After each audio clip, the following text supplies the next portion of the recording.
Meanwhile, members of Congress are divided on whether the president needs their approval to continue the conflict. Members have proposed multiple war powers resolutions that would limit the president's ability to use military power.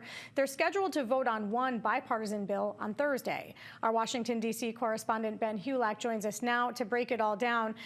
Ben, there is a bill right now that I just said is going to be voted on Thursday, but a new war powers resolution was also introduced today by New Jersey's 5th congressional representative, Josh Gottheimer. Let's start with the one that's set for a vote. What would it do? It would effectively short-circuit the Trump administration's war with Iran, which started over the weekend. It would force hostilities on the U.S. side to end. Efforts like this have fizzled so far in this Congress, where Republicans control both chambers. Similar measures have been put forward last year to rein in a potential war with Iran. That didn't clear a vote in the Senate. And if we think about Venezuela, a comparable measure deadlocked recently, 215 votes to 215 votes in the House. So also keep in mind that anything that Congress passes, if it hypothetically did pass anything, would likely be vetoed by President Donald Trump. Now, Congress could take another swing and try to override that veto, but that is a tall order. That would require 2/3 majorities in both chambers. So it's a rough political slog ahead. The votes likely just aren't there. Yeah, it seems right now many Republicans are in lockstep with the president, supporting his moves in Iran. Some have called for at least a clearer plan as to how this thing ends, what is considered a success. Congressman Josh Gottheimer has been in support of the president's actions, but actually proposed this new war powers resolution.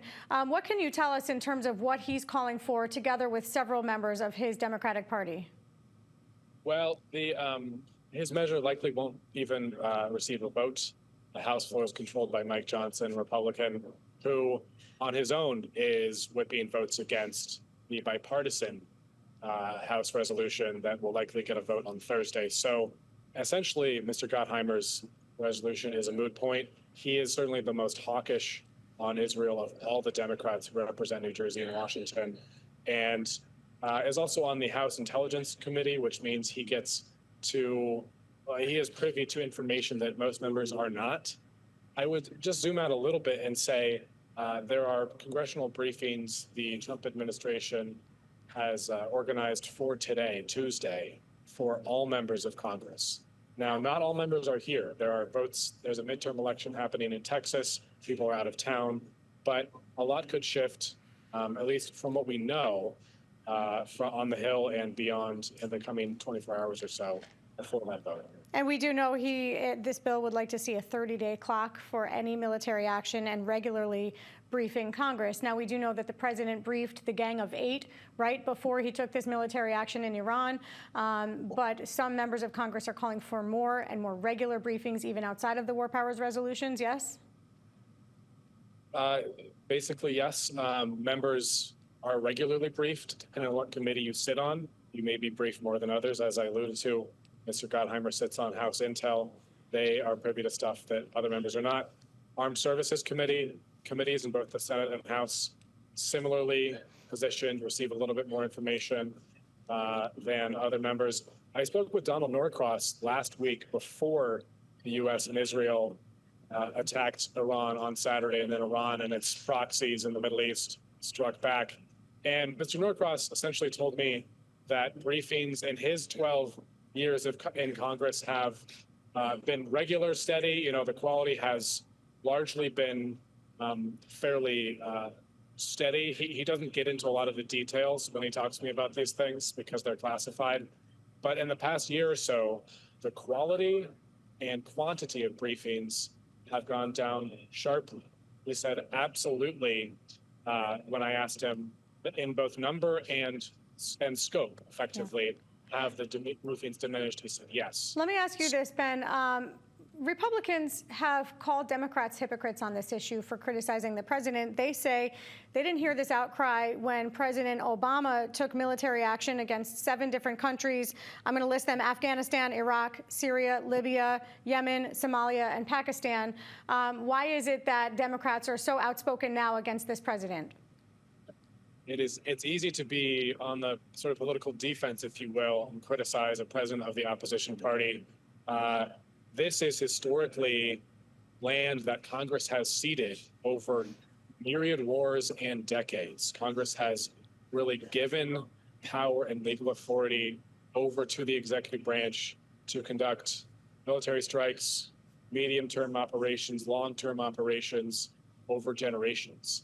And this is I would say, a structural, systematic issue more than a partisan issue. Yeah.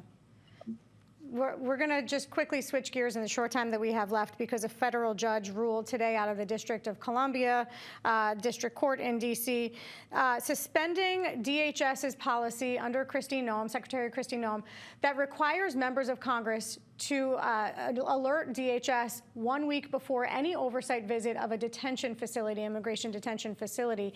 The judge suspended that rule. What impact does that have on lawmakers now who want to make, let's say, surprise visits to a detention facility?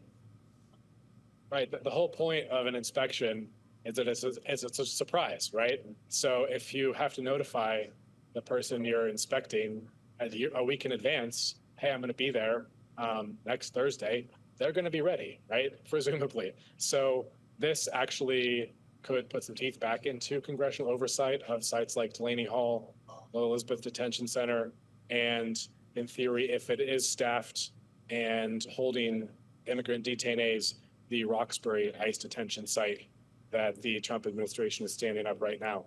And we've heard from many of our members of Congress here that they've found and heard of deplorable conditions within those facilities. Right. And I would say as a reporter, I am interested in talking to members when they've come back from these sites, and the public should be interested in this as well, because members are some of the few people who can actually enter these sites. And these are sites that are sealed off. They are not, perhaps if you're an immigration lawyer or a family member, you can get in by requesting a visit in advance, but you can't just show up, knock on the door and say, hey, can you please let me in? Members in many ways are eyes, ears, our noses, in a really disgusting sense for what's happening behind these doors. And the conditions, as you say, have been really putrid for a long time. Yeah, we're going to have to leave it there, but a whole lot we just covered. Ben Hulak, our Washington, D.C. correspondent for us, thank you so much. Appreciate your insights. Of course.